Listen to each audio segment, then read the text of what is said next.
Bonjour, allez aujourd'hui j'avais envie de faire une petite vidéo en réaction à quelque chose qu'a dit Florence de Flow Books dans sa dernière vidéo. Oh, je viens de voir qu'on voit la poubelle là. Désolée, bon, je me lève, je vais l'enlever, je reviens. Bon, ça devait déjà être le cas dans les précédentes vidéos, mais je ne le voyais pas. Et là, bref. Donc, je disais quoi? Oui, voilà. Dans une de ses dernières vidéos, je sais pas si c'est son dernier vlog ou avant-dernier, je ne sais plus, elle parlait de son rapport au livre et du rapport au livre qu'on peut avoir par rapport à Instagram, à YouTube. Et elle a dit des choses, et notamment elle s'adressait aux professionnels du livre que sont les libraires et les bibliothécaires. Et comme je suis bibliothécaire, j'avais envie d'un petit peu amener de l'eau au moulin, de vous amener des informations concernant ce qu'est mon mode de lecture, mon rapport au livre, du fait de mon métier. Alors, moi, comme je travaille en médiathèque, je vis dans une médiathèque. Très exactement, je dirige un réseau de médiathèques.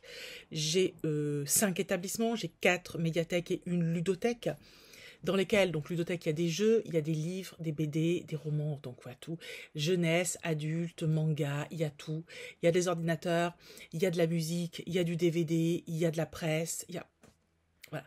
Il y a tout le choix que vous pouvez imaginer dans une médiathèque. Moi, je l'ai à portée de main. Et puisqu'on parle du livre, moi, j'achète du livre tous les mois. Et ça me suffit, en fait. Donc, il faut savoir que, à part ici, là, vous voyez des étagères où il y a quelques livres. C'est, en gros, pour résumer, les auteurs que j'ai reçus et que j'ai fait dédicacer. Donc, parce que j'ai un vrai attachement, pas à l'objet livre, mais au souvenir de l'auteur que j'ai reçu. Et donc, à chaque fois que j'ai reçu un auteur, que ce soit de la BD, du documentaire, du roman ou de la jeunesse, j'ai acheté un livre et je l'ai fait dédicacer. Donc là, vous avez au moins 2 ou 3 étagères de livres dédicacés. Et le reste, c'est des souvenirs, des livres jeunesse de mes enfants que je veux garder, des petites choses un peu sentimentales. À part ça, je n'ai pas de livre. Voilà, c'est simple. Je n'ai pas de livre et surtout, je n'ai pas de pales. J'entends souvent parler des pales et moi, je constitue des pales, mais pour moi, ce sont des pales virtuelles. C'est-à-dire que lorsque je vous dis que je fais une vidéo où je vous présente ma pale, elle est virtuelle. Et après, en fonction de mes envies, je vais chercher le livre dans ma médiathèque. Parfois, je ne le trouve pas, parfois, je galère un peu. Des fois, je les mets en liseuse. Mais je n'ai pas de pale physique. Et je ne peux pas vous dire, comme certains, j'ai 98, 160, 250 livres dans ma pale. Moi, j'ai pas de livre dans ma pale. J'ai des livres dans ma pale de tête où j'ai des listes de livres. Alors, j'ai un carnet qui est par là, je sais plus où, dans lequel je note des livres que j'ai envie de lire. Donc, j'ai des listes de livres, mais je n'ai pas de pale physique. Je n'ai pas de pile à lire dans le sens où je n'ai pas ça. Et je n'éprouve pas le besoin de l'avoir. Et ça m'amène à un autre sujet qui est le rapport à l'objet livre. J'ai un rapport assez distancié à l'objet livre. Je vois souvent dans les vidéos et sur Instagram cette envie d'acheter des livres que je ne ressens pas. Alors, c'est assez bizarre, hein. Moi, je suis une grande amoureuse de la lecture, je lis depuis toujours, j'en ai fait mon métier, donc voilà, on peut pas me taxer de pas aimer les livres et la lecture. Mais à part un livre qui va avoir un côté un peu sentimental, ou parce qu'à un moment donné, je vais avoir un petit délire et je vais vouloir acheter le livre, mais c'est tout. Sinon, je n'achète jamais. Moi, je rentre régulièrement en librairie et je ressors sans rien. Alors, ça aussi, les no-buy. Moi, presque, il faudrait que je fasse un bail, parce que le no-buy, c'est mon quotidien. Je passe des années sans acheter un livre. Alors, par exemple, sur ces dernières années, je peux assez facilement vous dire ce que j'ai acheté. J'ai acheté c'est 7, je crois qu'il y en a 7 tomes de Anne, de Green Gables, parce que je les trouvais hyper beaux et que ça m'a pris comme une envie de... Voilà. J'ai acheté les BD Buffy, parce que j'adore les vampires, j'adore Buffy, donc j'avais envie de les avoir. Et récemment, mon Jules m'a offert les 3 BD écrites par Keanu Reeves. Toi-même, tu sais, Keanu Reeves. Et voilà. Et puis de temps en temps, quand je vais à Paris, je m'amuse à me ramener des petits livres d'occasion, que je paye 50 centimes, ou quand je fais des trucs comme ça, voilà. Et c'est tout. Mais je peux passer des mois et des mois, parfois même une année entière, sans rien acheter comme livre. Moi, j'ai des tas d'addictions d'achat, j'ai des addictions notamment aux bijoux. J'ai une collection de bijoux qui est assez phénoménale, que ce soit du toc ou du moyennement toc ou du vrai. Vraiment, voilà, j'ai les oreilles percées. Alors maintenant, j'ai 3 trous, comme vous voyez. J'ai les oreilles percées depuis à peu près 1 an. J'ai une collection de boucles d'oreilles. C'est indécent. J'ai une vraie addiction à ça. J'ai une addiction aux fringues, j'ai une addiction aux chaussures. Alors, les chaussures, j'ai un petit souci de placard à chaussures. Et pas trop les sacs à main, ça va, j'en achète un peu, mais j'arrive à rester raisonnable sur les sacs à main. Mais les chaussures et les bijoux, c'est un drame. Et les livres, pas du tout. Donc mon rapport à Instagram et à YouTube, il est que ça me donne des envies de lecture, mais pas des envies de possession. Je n'éprouve pas du tout le besoin de posséder un livre. Autre chose, je n'ai pas d'attachement physique au livre, dans le sens où certains parmi vous regardent l'état du livre, quand ils l'ont reçu, sont déçus s'il est un peu abîmé, etc. Préfèrent acheter neuf pour l'avoir au tout beau. Ça ne me concerne pas. Ça ne m'intéresse pas en fait. J'ai même vu sur Instagram une nana une fois qui expliquait qu'elle avait prêté un livre de poche et que la personne qui l'avait lu, j'ai ma liseuse à côté de moi, je vous montre, l'avait cassé comme ça pour le lire. Donc derrière, ça faisait une bande. Bah oui, la personne l'a lu, donc ça a cassé la tranche. C'est le principe du livre de poche, hein. De toute façon, la tranche, elle est toujours cassée.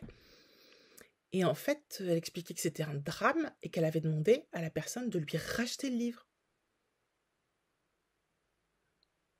Non, alors ça, non, moi ça peut pas m'arriver ça. Moi je vous demanderai jamais de racheter un livre. Mes livres, je les donne, je les balance, je les oublie. Parfois je les revends quand ils sont en bon état. J'en ai quelques-uns sur mon Vinted. Voilà. Et je lis un livre et je me détache totalement de l'aspect physique. En fait, j'ai un relationnel très très fort à l'écrit, très fort aux auteurs et aux autrices, et à la langue et à ce qu'ils écrivent, à ce qu'est le roman en lui-même. Mais l'objet, je m'en fous. C'est d'ailleurs pour ça que je lis très facilement sur liseuse, parce que c'est plus pratique, c'est plus léger, ça me fait moins mal aux mains, je peux avoir plein de livres dans un seul truc, et j'ai pas besoin du livre. Alors, je garde ma liste, parce que j'avais fait une liste de tout ce que je voulais vous dire, et que je suis partie, bien sûr, en live, et voilà. Ça, je vous l'ai dit. Ah, ça, je vous l'ai pas dit. Par exemple, j'ai un autre rapport au livre qui est la lecture forcée. Parfois, on reçoit un auteur ou on participe à des challenges, etc. pour le travail et je me dois de lire les livres. Alors, je les lis bien sûr sur mon temps perso, hein, j'ai pas le temps la journée. Les gens me disent « Oh oui, ça va, c'est pas... » Alors si, ça peut être fatigant de lire des livres qu'on n'a pas choisis. Et même si on aime beaucoup le livre, le résultat est qu'on ne l'a pas choisi. Et alors pour le coup, moi, s'il y a une chose que j'aime bien, c'est choisir mes lectures. Et donc par exemple, pour la rentrée littéraire de septembre, pour la rentrée littéraire de janvier, on fait des lectures un peu en marche forcée, surtout moi qui essaye d'en lire beaucoup pour les proposer aux lecteurs. Et il m'arrive parfois qu'on reçoive des auteurs, certains je les aime, d'autres je les aime moins, et je dois lire les livres pour pouvoir faire l'interview. L'autre jour, j'ai fait une interview de Michel Bussy, j'ai appris le samedi que je devais l'interviewer le mercredi, donc j'ai lu à toute vitesse le week-end son roman, je l'ai travaillé, j'ai cherché mes questions, et voilà. Et dans ces cas-là, que le livre me plaise ou non, la lecture plaisir s'efface face à la lecture travail. Donc parfois j'ai un relationnel aussi un peu compliqué au livre parce que je dois le lire dans des circonstances particulières. Voilà. Ah oui, alors c'est pour ça que je fais assez peu de challenges. Il y a énormément de challenges sur YouTube et sur Instagram. Les lectures de ceci, les lectures de cela, les lectures de telle saison, les lectures de je sais pas tout quoi. Et en fait, je ne fais aucun challenge à l'année, à une exception près. Le challenge de Flow & Books, qui est Mars au féminin, parce que les contraintes sont extrêmement minimes. Florence, elle est très cool, elle te dit que du moment que tu lis des femmes, ça suffit. Alors de temps en temps, j'essaye un petit peu de lire les catégories qu'elle propose, mais je me sens très décomplexée par rapport à sa proposition. C'est très agréable. Et c'est vrai qu'au mois de mars, je ne lis que des femmes. À part ça, j'avoue que c'est trop compliqué pour moi. J'ai essayé par le passé et en fait, je n'y arrive pas. Entre mon besoin, mes envies de changer d'avis justement et mes lectures professionnelles, en fait, c'était trop de contraintes. Et en matière de lecture, je refuse la contrainte. J'ai la contrainte professionnelle, donc le reste du temps, je veux pas de contrainte. Je veux juste me faire plaisir. Et si j'ai envie de lire que du léger, ou que du polar, ou plus de polar, ou que du classique, ou que du Zola, je le fais. Voilà, je me pose pas de questions. Bah, par exemple, lisons les Rougon-Macquart qui avaient été lancés par Nabolita. Je l'ai commencé, puis je l'ai arrêté. J'avais d'autres choses à lire. Puis après, j'avais envie de lire autre chose. Et puis je l'ai pas repris. Mais je sais qu'un de ces jours, je vais reprendre mes Rougon-Macquart dans l'ordre. Mais voilà, j'ai du mal à me contraindre en dehors du travail à une lecture forcée. Et comme beaucoup de lecteurs, on est nombreux dans ce cas-là, je change tout le temps d'avis. C'est-à-dire que la lecture du jour ne sera pas, je sais pas, l'envie du jour ne sera pas l'envie du lendemain. Typiquement, là, je vous explique, je viens de terminer un livre qui s'appelle Upgrade. Je vous en parlerai en vidéo. Et ce livre m'a beaucoup plu. Et je me suis dit que j'avais envie de lire d'autres livres de Blake Crouch, et notamment Wayward Pines. J'étais en train de lire Upgrade et j'ai pris à la bibliothèque les tomes parce que je voulais les lire. Et quand j'ai eu fini Upgrade, j'ai pris Wayward Pines et je me suis rendu compte que non. Et donc là, je suis sur ma liseuse en train de lire le dernier livre d'Édouard Louis. Mais rien à voir. Parce que tout d'un coup, c'était une autre envie. Et je me déculpabilise totalement par rapport à tout ça. Voilà, mon rapport à la lecture, lorsque je fais le choix de livre, il doit être très détendu. Voilà, ouais, ça je vous l'ai dit, que bon, de toute façon, pour moi, être dans une bibliothèque, ça donne accès à peu près à tous les livres. Alors pas tous, parce qu'on n'achète pas tout. Mais disons que tout ce qui sort en termes de grosse cavalerie, que ce soit la lecture grand public ou un peu moins grand public, on achète énormément. Hein, voilà, et puis moi j'ai quand même 4 établissements à fournir. Bon, voilà. Matière de BD, c'est pareil, on a énormément de choses, voilà. Et enfin, Florence aborde un sujet à propos de... Alors, j'ai pas bien compris, mais apparemment, il y a 2 personnes sur Insta ou sur YouTube qui se sont lancées comme... j'ai pas retenu le mot. Quand on aide les influenceurs, les créateurs de contenu, vous savez, ils ont besoin d'agents. Je suppose que ça doit être agent d'influenceur ou agent de créateur de contenu, un truc comme ça. Et se sont lancés là-dedans et spécialisés dans les créateurs de contenu autour du livre. Et elles se posaient la question de l'intérêt, etc. Et elles parlaient notamment de la concurrence potentielle avec les journalistes littéraires, avec d'autres. Et c'est vrai que c'est une question que je ne me pose pas parce que j'ai déjà la réponse. Dans la mesure où on me l'a souvent posé dans le cadre du livre. Je vous donne des exemples. Par exemple, on pourrait se poser la question de l'intérêt d'une bibliothèque qui ferait concurrence à un libraire. Le libraire, il gagne sa vie. Et nous, on propose les livres gratuitement. Moi, chez moi, l'abonnement, c'est 7 € pour une année. Et vous avez accès à tout. Les jeux, les livres, les BD, les DVD, les CD, la presse. 7 € par an. Et c'est gratuit jusqu'à 18 ans. Donc, en gros, vous payez 7 € par an et vous avez des livres pour toute la famille. C'est même pas, c'est le prix d'un poche. Donc, bien évidemment, on pourrait considérer qu'on fait de l'ombre aux bibliothécaires, aux libraires. C'est pas le cas. En fait, ça a déjà été étudié, ce n'est pas le cas. Et c'est même le contraire. Les lecteurs qui vont en librairie vont en bibliothèque et ceux qui vont en bibliothèque vont en librairie. En fait, le lecteur, il va manger un peu à tous les râteliers. Et pareil, dans ma vie, il s'était posé la question d'ouvrir des boîtes à livres. Bon, c'était il y a un paquet d'années qu'on avait fait, la question s'était posée, c'était il y a une dizaine d'années. Et aussitôt, la question était, est-ce qu'on va pas faire concurrence aux libraires, même aux libraires d'occasion? Et en fait, on leur avait posé la question pour être sûr de ne pas faire de dégâts, de ne pas les froisser à juste titre et de ne pas leur enlever le pain de la bouche. Et ils nous avaient dit, ah mais non, mais il n'y a aucun problème. Vous pouvez mettre les boîtes à livres. Ça ne change rien en fait. Soit les gens qui vont déjà en librairie, sont déjà convaincus, achèteront leurs livres et iront aussi en boîte à livres, ou bien ceux qui vont en boîte à livres, qui prennent des livres, de toute façon, s'ils n'avaient pas accès à ça, ils n'iraient pas en librairie. En fait, il n'y a pas de concurrence. Et pour moi, il n'y a pas de concurrence non plus entre un journaliste littéraire, un booktubeur, un instagrammeur. À partir du moment où on parle du livre, on fait vivre le livre, et en fait, c'est ça qui compte, c'est ça le but. Notre but à tous, c'est de faire vivre le livre. Donc moi, je le fais vivre sous toutes ses formes. Je le fais vivre parce que je suis bibliothécaire en le prêtant. Je le fais vivre en remplissant des boîtes à livres. Je le fais vivre parce que je redonne des livres à Recycle Livre qui les revend et c'est une entreprise de réinsertion. Je fais vivre le livre parce que j'en achète aussi pour offrir ou de temps en temps pour moi et surtout pour mes enfants. Je fais vivre le livre parce que, en fait, je fais vivre le livre sous toutes ses formes et je fais vivre le livre quand je fais des vidéos comme aujourd'hui ou quand je partage sur Instagram. Et en fait, je pense pas qu'il y ait aucune de ces missions qui se fasse concurrence. Euh, le livre ne peut, à mon sens, que s'enrichir de lui-même et de tout ce qu'on peut proposer pour l'aider. Voilà.